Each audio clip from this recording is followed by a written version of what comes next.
beautiful blind woman was there, her cheek pressed to the cold glass, listening as someone described to her exactly what Simon Hayden was doing at that very moment. He hurried after Mrs. Dugdale and the children. It was amazing that he had abandoned the tour and even more, his chances with the gorgeous blind woman.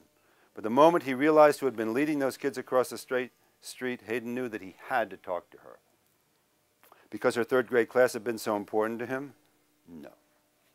If he had been forced on pain of death to remember one nice thing about that year in her class, all that he would have been able to come up with was that she kept a goldfish in a large round bowl on her desk that was soothing to look at. Then was it because Mrs. Dugdale herself was one of those memorable teachers who changed our lives forever by example? No. The woman yelled at students or threw chalk at them whenever she felt their attention was wandering, which in her class was most of the time. Her idea of teaching was assigning individual oral reports on what was grown in Suriname. If you were bad, and most everything was bad to Mrs. Dugdale, she made you stand interminably in a corner against what she called the wall of shame. In other words, she was like too many teachers you had in elementary school. Hayden had endured her moods and mediocrity and morsels of knowledge for a year and then moved up to fourth grade. But there was one thing about her that he had never forgotten, and it was why he was running after her now. In fact, this one thing had played a large role in forming him. It was one of those rare childhood moments where we can look back and say without hesitation, right there. That X marks the spot where something in me was changed forever. When he was growing up, Hayden had one great friend who happened to have the truly unfortunate name of Clifford Snotska. But Cliff was so utterly typical that he blended into life with only that odd name to distinguish him from X-zillion other boys. For a while, until girls eventually became visible and scrumptious, the two boys were inseparable. In Mrs. Dugdale's class, they sat next to each other, which made the time with her slightly more pleasant. Right before the end of that school year ended and report cards were sent home, Cliff became frantic that he wasn't going to pass because he had failed too many spelling tests. He worried so much and so vocally about it that an exasperated Hayden finally urged him to go see their teacher after class and just ask. After much hemming and hawing, Snotska decided to do it, if his friend would wait for him outside the school building. Although Hayden had 10 other things that he wanted to do at the time, he agreed. Hey, what were friends for? Not much in life bothered Clifford Snotska, and his face showed it. Usually he wore a slight smile, or else a pleasant blankness that said he wasn't thinking about anything special and everything was okay.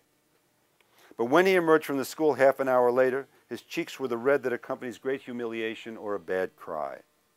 Seeing him like that, Hayden eagerly asked what happened inside. At first, Cliff wouldn't even make eye contact with his friend, much less tell the story, but eventually he did. When he entered her classroom, Mrs. Dugdale was sitting at her desk looking out the window.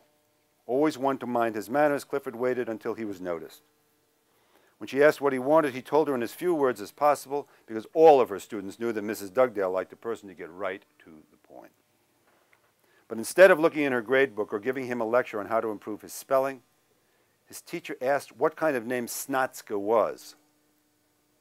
He didn't know what she was talking about, but said only that he didn't know. She asked him if he thought Snotska was a very American name. He said he didn't know what she meant. She looked out the window again and didn't say anything for a long time. After a while, he gently repeated his question about his grade in spelling. Who knows why?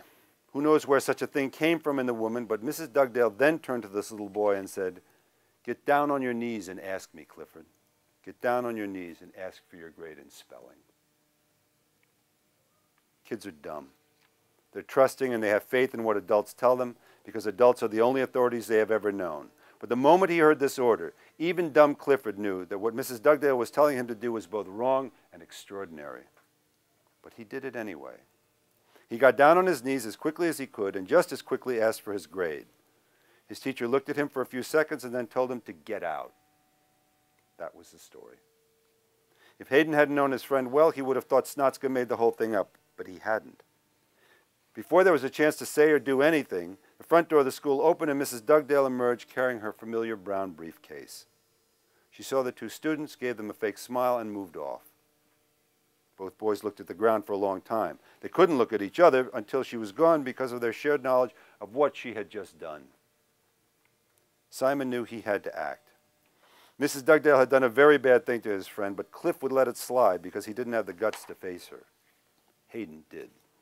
And for one of the only times in his life, he decided on the spot to do a genuinely selfless thing and right a wrong that had been done to his friend.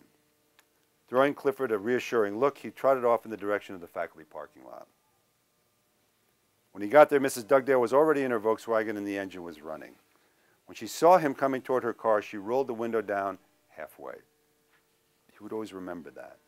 The window went down only halfway, as if whatever he had to say was not important enough for her to make the effort to lower it further. Going toward the VW, he felt as confident as a god about to fling a flaming lightning bolt at a sinful mortal. He's going to let her have it, because boy, did she deserve it. Yes, Simon, what do you want?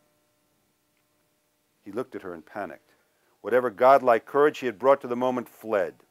He could almost see it running crazily away in a zigzag across the parking lot, its ass on fire like Wile E. Coyote in a Roadrunner cartoon. Why, he managed to squeeze out of his terrified lungs before starting to hyperventilate. He thought he was going to have a heart attack. Yes, Simon, why what? Her first two words were almost friendly. The second two were a steel trap snapping shut. Why? He couldn't breathe. His tongue had turned to stone. Yes, Simon. He saw her right hand release the emergency brake. Her mouth tightened and her eyes flared when she saw that he wasn't going to say anything more and that he had delayed her unnecessarily. Desperate and terrified, he did the only thing his body could do at that moment. He shrugged. Mrs. Dugdale would have said something nasty if she hadn't seen Clifford Snotsko walking toward them. She didn't even bother to roll up the window.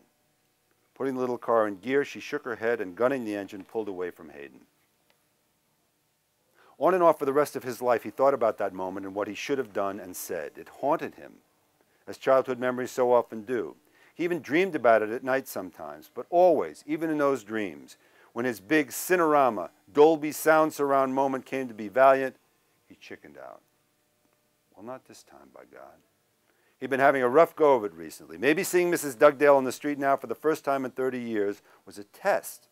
If he passed it, things would take a turn for the better. Who knows? Life could be sneaky sometimes. The lessons it taught weren't always straightforward. Anyway, he'd like nothing more than to tell that monster what he thought of her all these years later. As he hurried after her now, a thought blazed up in his mind like a flame flaring in total darkness. Maybe many of his failures in life had been due to her in that stinking moment so long ago. If she hadn't scared him into silence, the courage that he had had on the tip of his soul that afternoon would have emerged. For the rest of his life, he would have known it was there in him and real and could be used any time that he needed it.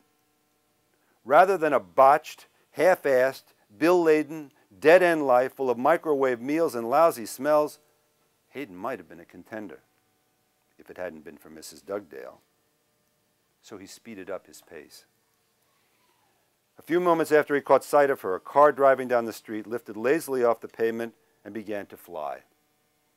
It buzzed around overhead in a few circles before veering off out of sight behind an office building. Then two large chimpanzees, dressed like 1930s gangsters in double-breasted suits and black Borsalino hats, came out of a nearby store smoking cigars, speaking Italian, and walking on their hands. Hayden saw these things, but he paid no attention, because Dugdale was near. As he closed in, he touched the tops of her students' heads as he went. Despite his preoccupation with wanting to reach his old teacher, he couldn't help noticing how warm the children's heads were under his hands, like little coffee pots, all of them, percolating. "Excuse me, Mrs. Dugdale?" Her back to him, the woman turned slowly. When she saw the adult Simon Hayden standing 2 feet away, her eyes did not ask, "Who are you?" They said, "I know who you are. So what?" "Yes, Simon, what do you want?" They were the exact same words that she had said to him 30 years ago in the elementary school parking lot. The same unsympathetic expression on her face. Nothing had changed. Not one thing. He was almost 40, but she was still looking at him as if he were a bad piece of fruit at the market. Well, fuck that. His moment had come. Now was the time to act decisively. Now was the time to say something brilliant and important to show her who was boss. Because he was in such a state of shock at her familiar words, Hayden did not see that all of Mrs. Dugdale's students were frozen in place, staring at him with intense anticipation.